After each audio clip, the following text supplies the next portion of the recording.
Good day, everyone, and welcome to the Animal Welfare Group Nigeria webinar series. I'm so excited to have you join our meeting today.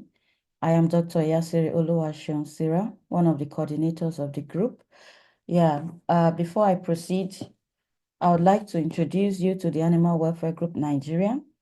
The group was founded in 2019 after the gathering of students and researchers at the Federal University of Agriculture, Abeokuta. And we have three main missions. The first mission is to increase awareness in animal behavior and welfare. Our second mission is to foster collaboration among stakeholders in animal behavior and welfare. And finally, we are here to educate the public on the importance of animal welfare. As a group, we are open to presentations from other parts of the country, and we've had series of people present on our platform to share their ideas and get feedback from us. Today we have Fahmi Idris Firdaus from Indonesia. He's here to talk about feathers and frequencies of the archipelago and insights into Indonesia's songbird keeping heritage. But before Fahmi, gives his presentation, I would like to take his biography. Fahmi Idris Firdaus, commonly called Fahmi, is a community-led wildlife conservation and sustainability research enthusiast from Indonesia. He graduated with a BSc in Forestry Engineering and MSc in Biomanagement from the School of Life Sciences and Technology, Institut Teknologi, Bandung, in 2021 and 2022, respectively. Currently, Fahmi works for a Japanese startup company named Recognize to develop AI-based technology for waste management, while he's also preparing to pursue his PhD program. So I want to welcome each and every one of you once again. Please feel free to introduce yourself in the chat. Let us know who you are and where you're joining us from. And also, any question you have for the presenter, kindly drop in the chat, and the questions will be taken immediately after his presentation. Fahmi, are you prepared for us? The floor is yours. Okay, so hello everyone. My name is Fahmi Disperdaus. You can call me Fahmi. So I'm from Indonesia. Now I'm working for a Japanese startup company working to develop an AI technology to waste management. And today I'd like to present a presentations with the title Feathers and Frequencies of the Archipelago, an insight into Indonesia's songbird keeping heritage. So this is the outline of today's presentations. The first one is about an overview, and then the second one is the history of songbird keeping in Indonesia. How did it become popular? And then the third one is the current conditions of songbird keeping culture. The next one is regulations. And then the last but not least is the impacts of songbird keeping and the contest. So this is the overview. First thing first, I'd like to introduce you to Indonesia. So this map is showing Indonesia and Nigeria. The orange one is Nigeria in Africa, and this is Indonesia in the Southeast Asia. So yeah, we're far away from one another. So yeah, this is Indonesia at a glance. The first one is the fourth most populous country in the world. And the next one, it is an archipelagic country with more than 17,000 islands. And then more than 15% of the population is living on Java Island, making it the most populous island on Earth. And then the last point is it is the second most biodiverse country in the world after Brazil. So this is a picture of Mount Bromo in East Java. So yeah, let's move to the topic of Indonesia and the birds. Indonesia places the fourth spot in the list of countries with the most diverse bird species, featuring 1,747 species that have been identified, and 528 birds of them are endemic, and then 151 of the identified species are considered critically endangered, endangered, or vulnerable by the IUCN, making Indonesia the #1 country with the most threatened bird species based on BirdLife information, international informations in 2024. And the threatened species number is believed to happen due to the over-exploitations, as just in Java, 84 million birds are caged as pets. And this slide is talking about Indonesia and wildlife trade. Wildlife trade has become a significantly growing global industry worth billions of dollars. Around 5,000 species of animals are traded globally, and the number is predicted to increase yearly. Bird, in particular, give a big proportion to the wildlife market with more than 2,000 species recognized. And South America and Southeast Asia have a major role in the wildlife industry, with Brazil and Indonesia top the ranking in each region, respectively. So this is the data about wildlife trade globally. And then the next slide is about why are birds traded. So birds are traded because of there is demand for pets. And then the second thing is there is bird singing competitions, which is it is more apparently happening in Indonesia. And then the third reason is the consumption for its medicinal values. The fourth point is because the cultural traditions such as wedding and traditional ceremonies, as the people will release the birds to the wild as a symbol of happiness. So we are moving to the history of songbird keeping. How did it become popular in Indonesia? Okay, talking about birds, it's also talking about the Javanese men's culture. So in Java, in the ancient era, when a man like in age, it should be a man. It is not a perfect man when he doesn't have all five of this. The first one is garwo, which means a woman or a wife, and then the next one is wismo, which is a house or a place to live. The third one is turongo, or something to ride or drive as a transportation. It could be a horse, a car, and or a motorbike in this era. And then the next point is the churigo, which means keris or Javanese dagger. So it's like something for us to fight against enemy.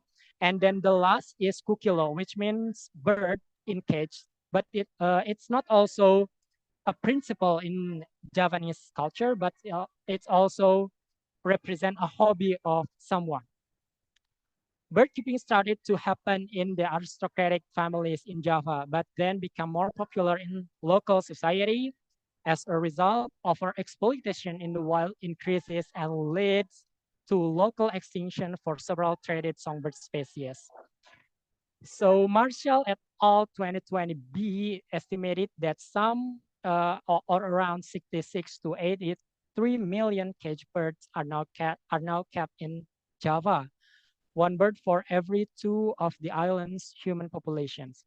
So I am providing the pictures of zebra dove, this is the initial species to be kept by Javanese people in the past, but now it is including wider species of bird.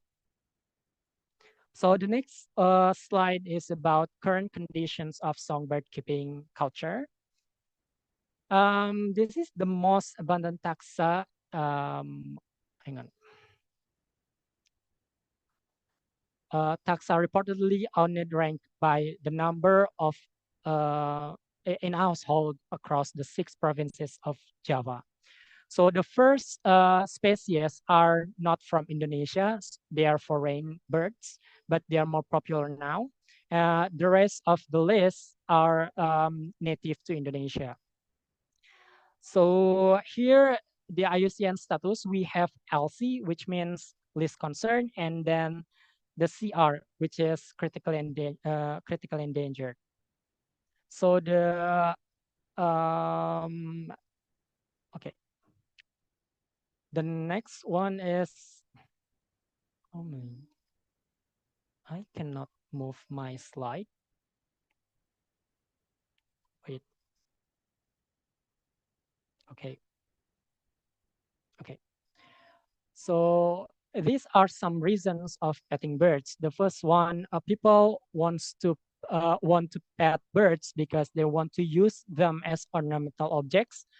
It's especially if the birds are physically beautiful.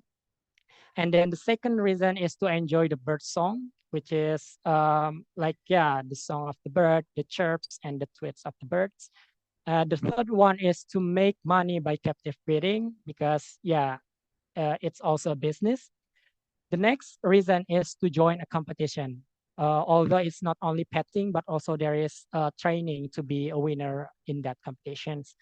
And then the other reason is to increase social status, which means the more expensive or exotic birds own it, the higher social status of the owner in the society. The next point is to follow traditional beliefs such as avoiding magic or bad situation by petting specific species.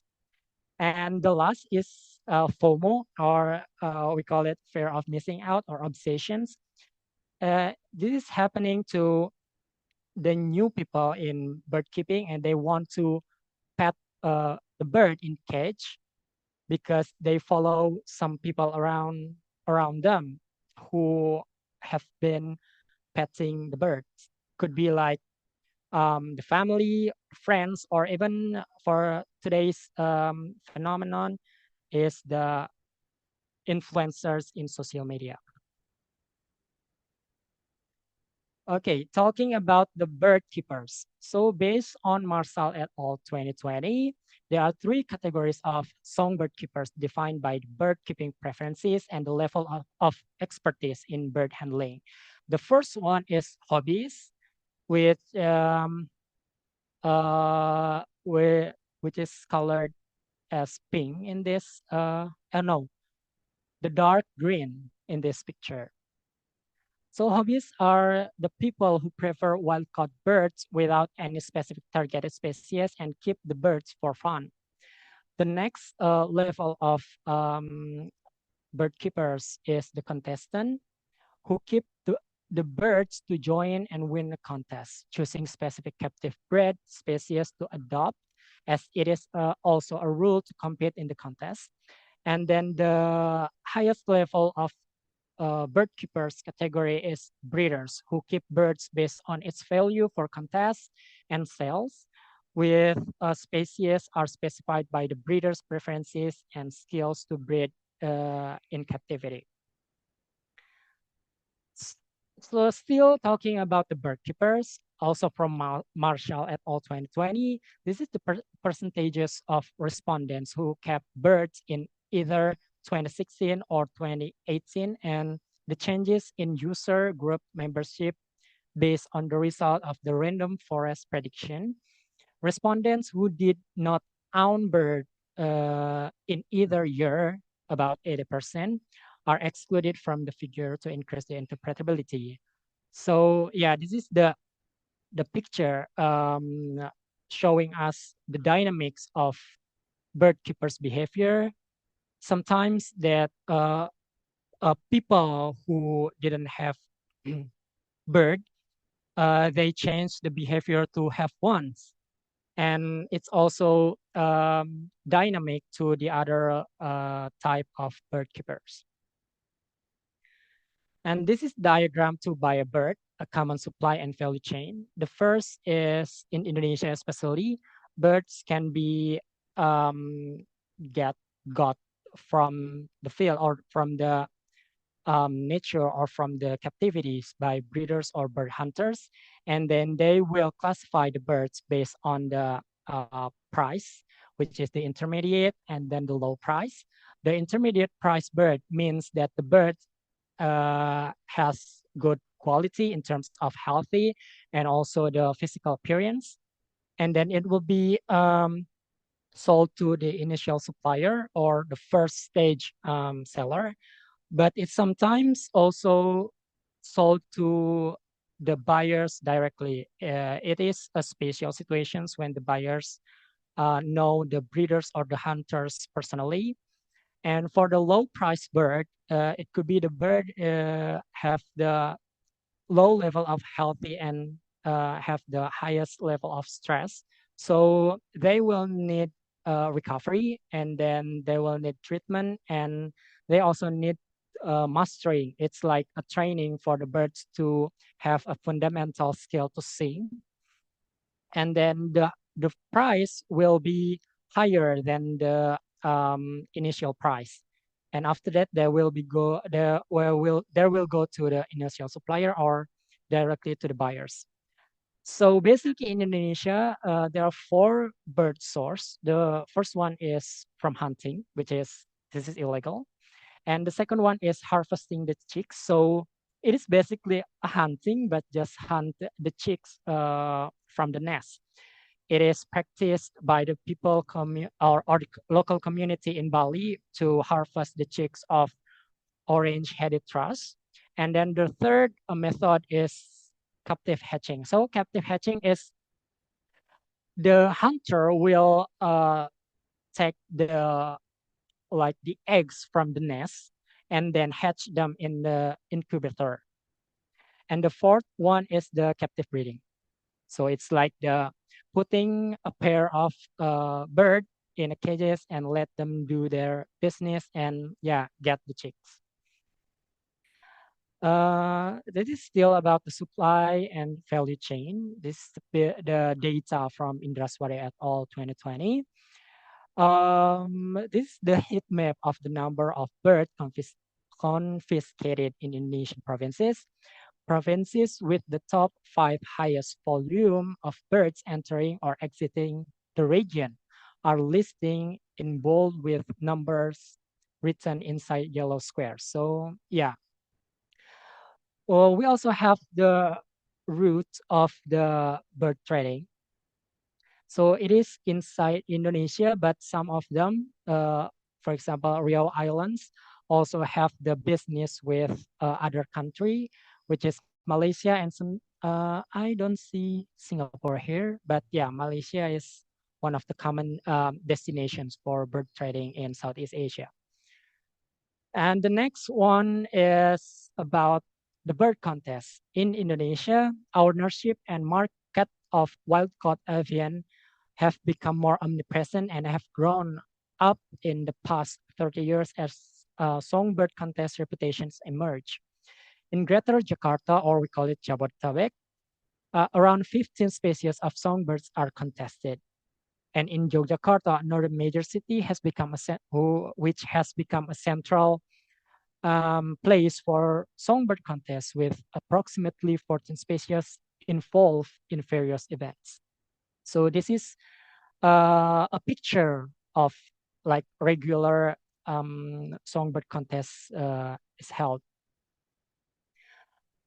The bird contest, some of native species. So I am showing you the examples of native species of birds that is contested in songbird competitions. The first one is white ram shama, and then the next one is orange-headed thrush, and then the next one is a greater green leaf bird, and the last one is smaller than or the smallest between these species, which is the Javan white eye, or we can call it a white eye.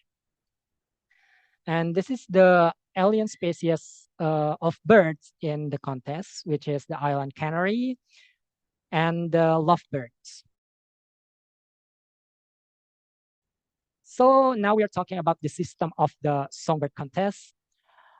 A bird contest has several sessions per event. Sessions are for specific species and size of the birds. So if sessions is happening, it is just for one species. For example, when the session is for orange-headed thrush in the picture, like in the picture, so all the birds are orange-headed thrush. And talking about the criteria of scoring. There are four main criteria. The first one is bird song variation, and then the next one is volume of bird song. The third one is intonations, and the fourth is the style of the pose during the performance. So the pose means like in this picture, this is the like the optimum performance of a orange-headed thrush when the bird is singing its song. And for that contest, there are, oh, I think I made a mistake here. This is not prize, this is prize. So the prize could be cash, trophy, or souvenirs. And some of them also can get like vouchers to buy something regarding the bird keeping, such as accessories, medicine, or foods. And yeah, that's about the Songbird contest system. Let's move to the regulations. This is the law issued by the government. Other than IUCN and CITES regulations, Indonesian government has its own policy regarding the conservation of plants and animals.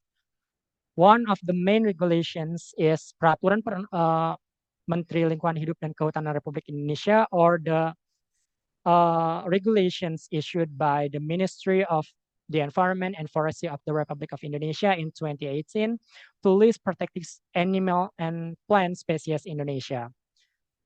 In the regulations, there are 794 animal species and 127 plant species which are protected.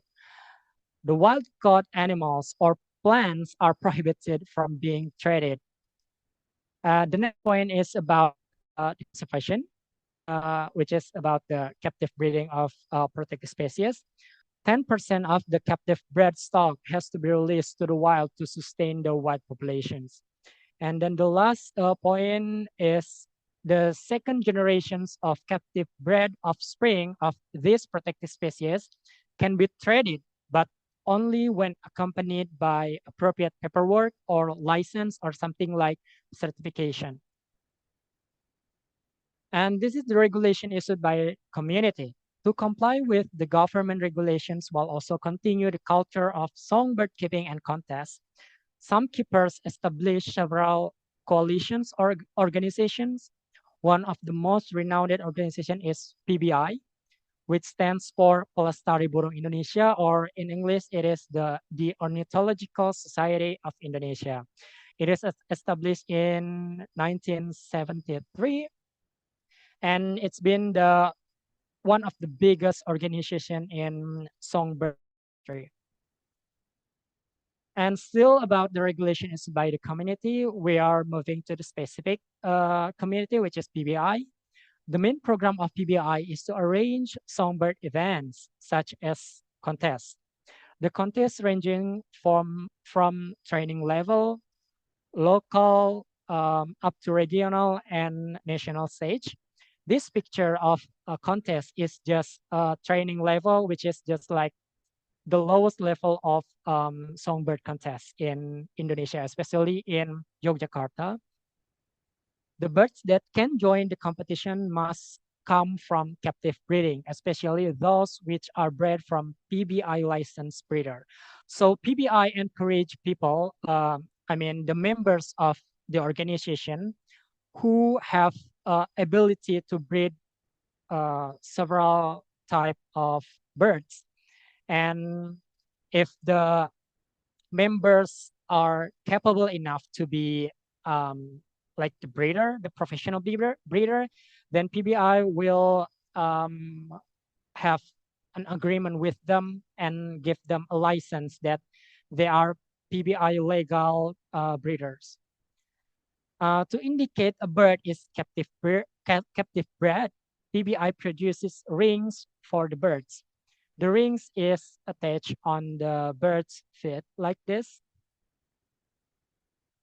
Unfortunately, in reality, there is some different like context. The first one is about the captive breeding system of the animals, of the birds. Only several birds are successfully bred in captivity. For example, this white ramshama, it is successfully bred in captivity and quite abundant in the market. But it is a different situations when we are talking about orange-headed thrush, which is hard to breed in captivity and mostly gained from sustainable wild harvesting in Bali. And for greater green leaf bird and Javan white eye, they are hard to breed in captivity now, mostly gained from wild exploitations. However, all of them could have rings on their feet so that they are still able to compete with the in the contest. Is the ring easy to duplicate? Actually, I don't know, but PBI claimed that their rings are unique and cannot be imitated. So this is the big questions in the songbird keeping and contest industry. And another reality, if the keeper stands still on their principle that their birds from captivity, then there is another problem. The master birds that train competition bird to sing, mostly they are wild caught. For example, this picture, this is Jalak Suren or Pied Myna. And yeah, this is also another problem in the songbird industry. Keepers love to use wild-caught songbirds to train the contest birds because wild birds seem to be more widely energetic, as well as sounding louder and stronger than captive bred birds. A master bird could be a different species from the training bird. Sometimes, keepers use many species of birds to be trainers for a single competition bird to make its song more colorful. And the master bird cannot be replaced by recordings or AI. I don't know the scientific reason behind that, but the keepers told me about the situations that it is just available for the contest birds to get training from the real life bird, which is the master bird. And the next part of these presentations is the impacts of songbird keeping and contests. The first one, the impact on the conservations. Local keepers and breeders help increase the populations of locally extinct species. Example here, the white ramshama. And I think the picture is also the white ramshama chick. The second point could be local communities in Bali, for example, who protect and harvest orange-headed thrush, preserve the habitat of the bird to make sure it can support the species to produce offspring, both for trading and wild regeneration. And the next impact is on the economic byproducts. The songbird industry opens opportunities for those who indirectly take part in the industry, as they can produce or sell cages like this one, and then bird foods, or it could be like pellets or any other foods for the birds, and then the medicine, and the last one is the bird accessories. The impact on the economic by the services. So this is this one it sounds unique to the like the new society. That is in bird industry, we have bird school and bird hotel. The bird school is basically a place like school to train the contest birds. In this picture, this is the bird school that we visited last year in Yogyakarta. And then the next one is bird hotels, which is it's basically a regular hotel that sometimes are used to use for contest birds to rest before and after the competitions. So the treatment for the birds sometimes are more complicated than the treatments for the keepers themselves. And then the next one is the impact on the society. This is the main things that I underlined from these activities, which is the inclusivity and strong relations. At first, songbird keeping and contests were exclusive to adult men, but now everyone can participate in the industry, old or young, men or women. Songbird industry gives new perspective that women and young people can contribute to the trend directly by keeping, breeding, or even selling, or indirectly by providing supporting aspects for the culture. Specific to the songbird contest, most contestants are adults because it requires skills to handle the birds during the event, like what we see in the pictures, like hanging the cages to the bar at the arena. And yeah, this is the conclusions for these presentations. Oh, before to the conclusions, I forgot to mention the negative impact. I did not input the negative impact of from the bird keeping and bird contest because, like, yeah, I think all of us know the negativities such as for exploitations and extinctions, as well as the low level of animal welfare. And yeah, I did not mention it in this presentation because yeah, I just want to focus on the community-led conservations for the traded songbirds. So this is the conclusions. Discussing bird keeping, contests, and trading in Indonesia is not only about ecological conservations of the birds, but also economic and cultural aspects. This topic is deeply rooted in Indonesian culture and would affect other related sectors if it were totally halted, as other people, excluding those who directly manage birds, depend their lives on this cage bird industry by providing supporting elements. Captive breeding practiced by locals is expected to be a foundation to bridge ecological conservation, socio-economic growth, and cultural heritage. The market supply and demand fluctuate as a result of the situation's dynamic shift in the preference for the bird keeping culture. However, the community-led captive breeding system has not been carried out to its full potential and has not yet fully addressed the problems associated with songbird husbandry. In general, there has not been a multifaceted, a long-term strategy to manage the songbird keeping, competitions, and trading environment. Scientific research plays an important part in the sustainability of cage bird industry as structurally analyzed fundamental references. So this is the main references that I use for this talk. And I'd like to thank the Cornell team and Canopy Foundations for the collaborations during a project, an ornithological project in Yogyakarta last year. So that's all. Thank you very much. Thank you so much for this interesting presentation. Wow, this is a whole lot to, I've just heard about Songbird at a contest, using animals in competitions and things like that. But I'm not sure I've really witnessed one, except the ones on, Nigeria, maybe ram fighting or yeah, songbird competition. It's so interesting to me, and I have lots of questions.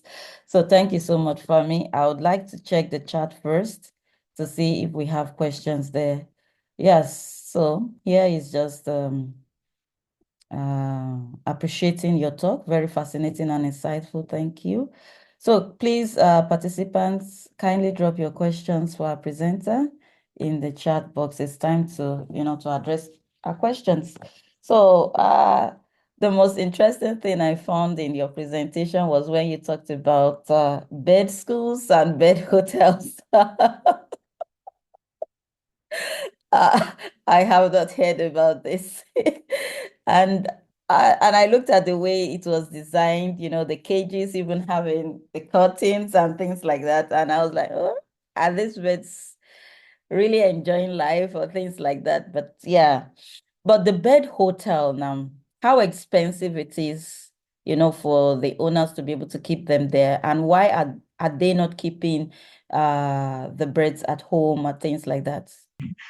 Okay, thank you for the questions. Talking about the bird hotels, it's basically like the hotel for humans.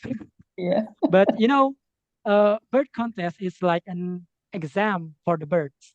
Mm. So, like us, people, human being, when we are heading to an examinations, we have to focus on some things that is examined on the next day. So that's also happening in the bird contest live, the world.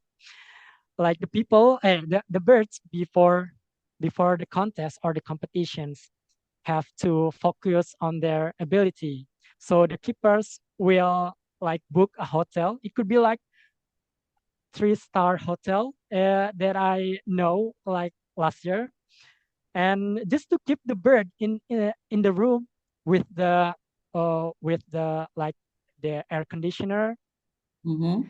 and then left them to sleep beautifully before the contest. So yeah, at first I did not believe to that conditions, but it's real. In Indonesia, it's like the birds in the hotel, but the keepers were sleeping in the car, not in the hotel. Yeah, because they spend more money to book the hotel for the birds just to win the contest. So Wow. yeah, that's the like the unique situations in Indonesian culture. Yeah, to me, it says a lot. And what it means is that for the bird to be able to perform its best, it needs to be kept in an environment that is very, very conducive, relaxing, and things like that. And if that can apply to birds, how much more will it not apply to humans? Yeah, Yeah, yeah, it it's makes it's sense. basically about the animal welfare, I think. Yeah. Keeping the birds in the hotel is the I think one of the best animal welfare method to the animal. So yeah, the keepers, especially or the judges of the contest, will know that the bird is stressed or not focused on the contest because the song will be different to like different to the regular one or to the professional bird to sing in the competitions. So yeah, I don't know the how they understand the difference when they kept the bird in the room in the hotel room and the ones they are not in it. But yeah, I just got the information from the professionals in the field. Yeah, but do you know of any publication that have looked at that and maybe compared the performance of those in the Oh, no, hotel not yet, and those? not yet.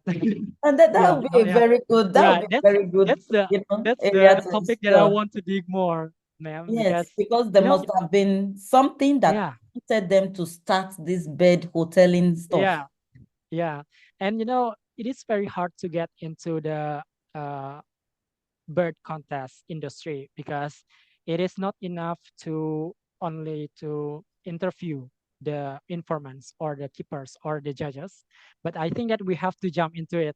Like, I mean, we have to be a contestant for once in our life just to know the information deeper.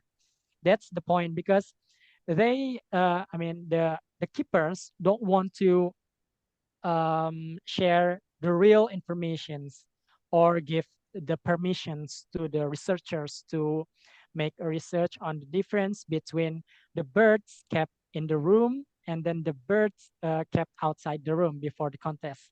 So that's like a barrier when doing the research in songbird industry. And that's the thing that I want to dig deeper because I think that I am a local people, a local person, and yeah, it's my privilege, I think, to penetrate the wall and get the informations that is not unfailed before, that is not failed before. Yeah. Thank you, Fami. Thank you. Yeah, the questions are coming in for you now, and I hope you're prepared. So there's a question here from Rukayat Akiyemi. She wants to know if these songbirds are like parrots. Are they the same? Are they parrots or they're different? I don't think they're parrots. Yeah, to be honest, talking about the songbirds in terms of taxonomic or yeah taxonomy, I don't understand fully about it yet. But as long as I know, Passeriformes is the group of the common songbirds. So songbirds basically are the birds that can like sing a song or chirping and like producing so many sound, whether it's just like a chirp or a tweet or a long song. And parrot is one is a part of the songbirds group. So yeah, that is still a songbird. Okay, okay, okay. So there's a question from Hasna Afifa. Very interesting insights into the heritage of songbird keeping. But I am also curious about your perspective as a conservationist. You mentioned that most of the birds come from captive breeding, but isn't it true that a significant number are still sourced through illegal hunting due to this culture? What's your view on that? So basically, the number comes from the illegal hunting, and that's why the reason why I bring up the side of the captive breeding, just to see that in the songbird culture, Indonesia is not always about the negativity, but also there are some positivities. So I think that yeah, the main problem of songbird industry is the illegal or wild caught birds, and yeah, because it brings the population into the extinctions, and um, we as researchers cannot like know the best method uh, to breed the birds in captivities. I think that we have to still follow the flow just to see the updates from the fields, from the breeders, from the PBI, like the organizers, because sometimes there are informations that we researchers don't know, and only the breeders or the keepers know that informations. I think that yeah, I just want to place myself keep on the researcher place just to dig the information more and more and more, while also maybe monitoring the system in it, because yeah, it is not for the keepers or for the contestants in the industry, but it is our to protect the culture as well as to protect the populations of the birds. So yeah, I think yeah, it should be like continuing, because it is a culture and we cannot stop it like fully, because it can affect the other sectors in the society. But at the same time, we also have to, like I mentioned before, get more informations, the insight from the keepers, especially the methods to breed the birds in captivity. So there will be the sustainability between the economic, ecology, and social aspects in this industry. Yeah, Thank you. I was just wondering, let's assume that you have a high population wild caught from the wild and they are used for this competition. Um, Now, is there a particular time in the year when you have this bird song competition contest? Is there, or is it all through the year they do it? So yeah, it's like every time. It depends on the schedule from the organizers. For example, the PBI. But PBI has the yearly event, like the biggest event, which is the national or could be like the international level of songbird contest. that usually happening in October. So best, or maybe September, October, November every year is the best time to see the biggest event of songbird contest because it's like yeah, so many birds are contested, and the contestants sometimes also from outside Indonesia, such as Singapore or Malaysia. So it is not only national level, but like yeah, going to be an international one. Okay, thank you. So now, before the contest, there's uh, information on the type of bird that would be used for the contest, right? So everybody have the same species, right? Mhm. Yes? Uh, sorry.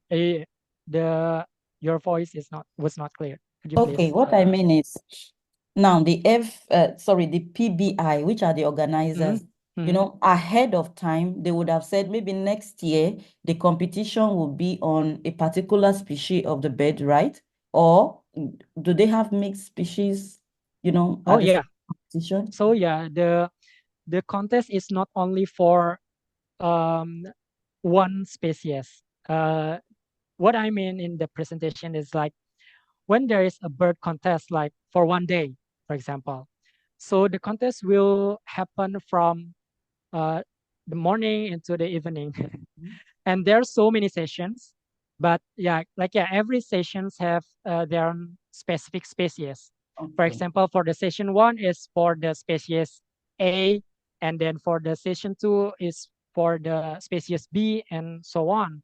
So there are several species in one event, but different Okay. sessions. Yeah, Different sessions. Okay, I yeah. think you answered. That's a great one. So there's also a question here, a follow-up question on the issue of the parrot. She's not, explaining her experience. Her parents kept parrots as pets.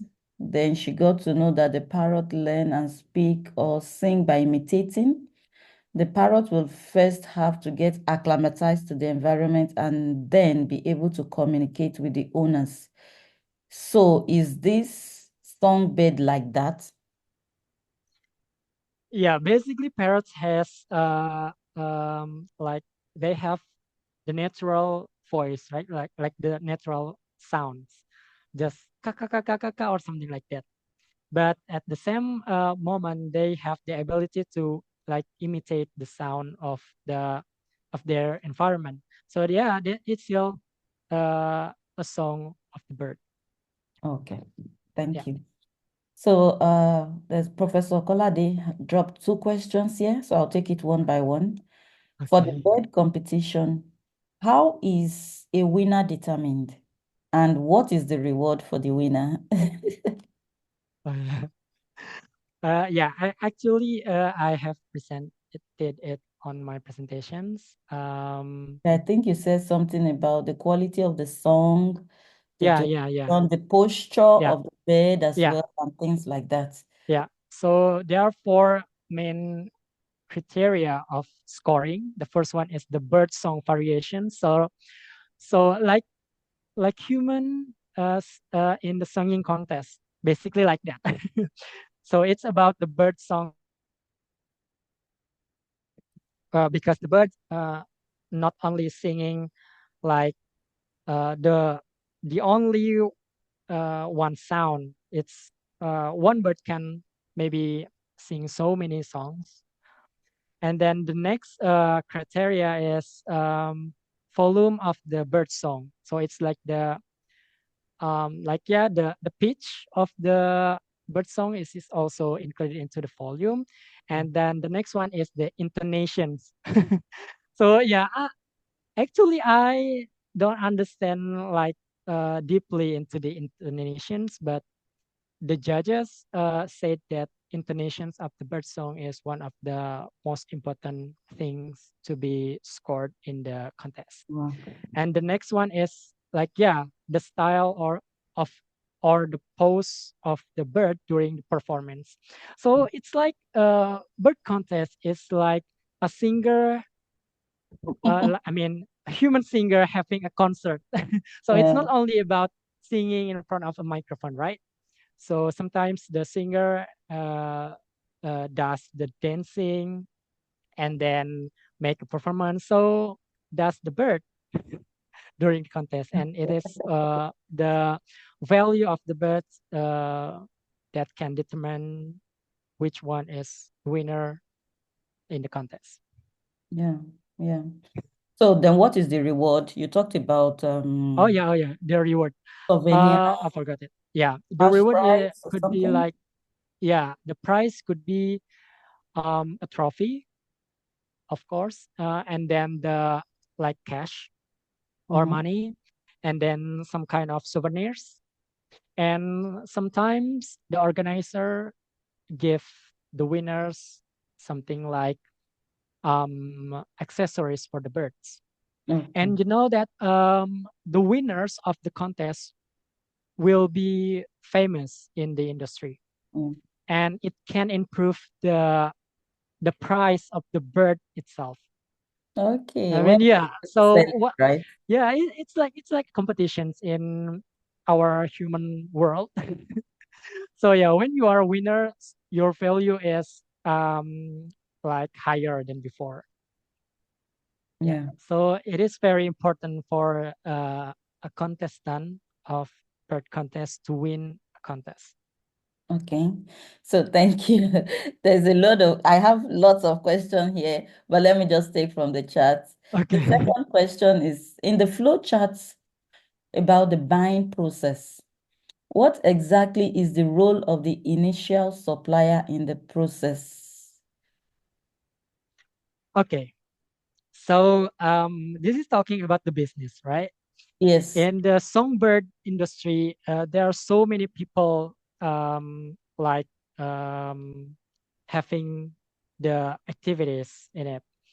The first one is the producers, which is the breeders or the hunters, and Mm-hmm. then the next one is the like the supplier, initial supplier, which is the could be the distributor or the first stage buyer. It could be like people who have a bird store, so they buy the birds from the supplier. I mean, from the producers, from the breeders or hunters, and they kept them, and then after that they uh, sell them to the market. So that's the initial supplier. They just the distributor in the first stage of the market. And I don't know the how long the supply chain is, because yeah, I don't find any hint about mafia in this industry, but it's possible. It's a possibility for the mafia to appear in this business because it is promising, and the demands is always like, yeah, more and more and more every year. Wow. So So the yeah. next question in the chat here says, do the songbirds have a special feed or just normal poultry feed or what? Do they have a special feed? um The Special feed. songbirds. Oh, do the songbirds have the special feed? Oh, it depends on the species themselves. So yeah, different species, different feeds. And yeah, Now, but in the market, you know, there are so many grades of foods for the birds. And yeah, more expensive, the more better it is for the bird.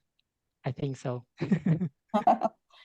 so thank you so much. I was just wondering, when you talk about songbirds, uh, does it have anything to do with the sex as well? Are they only female birds that sing or male birds or something? And Hmm, the age of the bird, yeah. How does this play a role in selecting the birds for this yeah. contest? So for the contest, basically they are majorly males, because males produce um, more colorful song for the contest. And birds use song to like Um, to like yeah, to breed the females, right? Yeah. To So attract females. So yeah, that's the system. And yeah, most of them are males. And talking about the age, there is like the expired age of bird. So when a bird is too old to join the contest, there will be retired. And if it's possible for them to uh, like to be kept in the captive breeding, they will produce the next generations. So it also relates to what I've mentioned before about the higher price of the when winners of the contest. So yeah, the winning birds can give the better quality of DNA too, right? So yeah, sometimes they what is that? Rent rent the retired bird to reproduce with the females yeah. just to get the good genes from that winners. Okay. So are there reports that have shown that a winner bird, let me use it like that, a winner retired bird now, maybe over generations, you have seen that the offsprings also at the end were winners at other times. Have you Mm-hmm. seen about that? I think there's so many papers about birds in here. So I think there are several papers talking about that thing, but I'm not working in the DNA level, so I never read about papers like that before. But yeah, maybe if I found once, I can share it with you. Okay, thank you. But yeah, the breeders know the rules of DNA, Yeah, so they play the systems in it. thank you so much. There is a question that you are yet to address. I think Professor Kolade kindly unmute so that you Okay, can explain it to him better, please. okay. It's about the supplier. Yeah. Oh yeah. Yeah. Hello, sir. Hello, sir. Thank you. Okay. The, am I on air, please? Yes, you're audible, sir. So my part of the question is that in the flow chart, there is no link between the initial supplier and Mm-hmm. end user, or maybe there will be other later supplier that will supply to before going to the end users, because the Yeah. chart only flow from breeders and hunters to Oh, the okay, okay. initial supplier, Yeah, and then from the higher yeah, price yeah, to yeah, the initial supplier, and yeah, nothing more from that end. yeah. Thanks. So yeah, it's my mistake, sir. So yeah, I think one of the arrow like disappears from the slide. So it could be like one from the initial supplier to the buyers. So yeah, it's just a mistake from my slide. Yeah, thank you for the correction and reminding. So, thank you for that, sir. Thank you so much. So, we can take one or two comments from the participants. When it comes to the training of the birds, who does the training? Are there specified trainers or the owners do the training? Fami? Oh, is this your questions or Yes, the it's my like it's my the question. trainers? I think it depends on the keepers. Like if the keepers wants the birds to perform specific songs, they have to find informations about the master birds that can train their birds to sing that sound. So yeah, I cannot like specify Mm, um, okay. the specific like species to train the bird for one bird because it is very like dynamic and it's very diverse when it's come to the training. Okay, so it's a bird training another bird. Yeah. Yeah. Yeah, yeah, Wow. and that's why, and it relates to the system when the birds are kept in the hotel.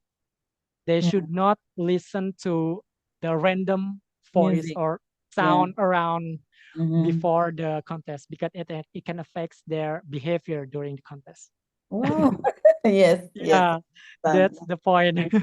So they don't pick a Yeah, new sound, yeah, and they don't go to the contest and be, making that other yeah, sound. Yeah. Oh, right. right. Because there are so many like wild birds around the I contest site, understand right? now. I It's understand. very crucial. Yeah, yeah, that's very great. So thank you so much. There are no comments. So once again, I want to appreciate you for sharing this interesting, it's so Thank you interesting, so this much, interesting everyone. presentation with us. And I also want to believe that there are lovely, comments here saying they have learned a lot from your topic. I would love to have you share a video of this Oh, okay. singing. Uh, Okay. maybe you help us post that on your LinkedIn page if you have Okay. one, so they That's can check with okay. us. Yeah. So thank Okay. you so much for this enlightening presentation on Songbird. So I want to believe we all found this presentation interesting. So thank you everybody for joining us. If you are Thank yet you to very follow the much. Animal Welfare Group on our social media platform, kindly do that. We are on Facebook. Just type Animal Welfare Group Nigeria and you find us there. We are also on LinkedIn, Animal Welfare Group Nigeria as well. And on YouTube, we upload our webinars. So this also will be uploaded soon. And you can have a rewatch or share it with your friends to let them know what Songbird context actually means. And on X, we are 8WGN14 on X. So thank you for joining, and we'll see you in the next 2 weeks. Bye for now. Thank you so much. Enjoy your day wherever Bye. you are. Bye. Enjoy.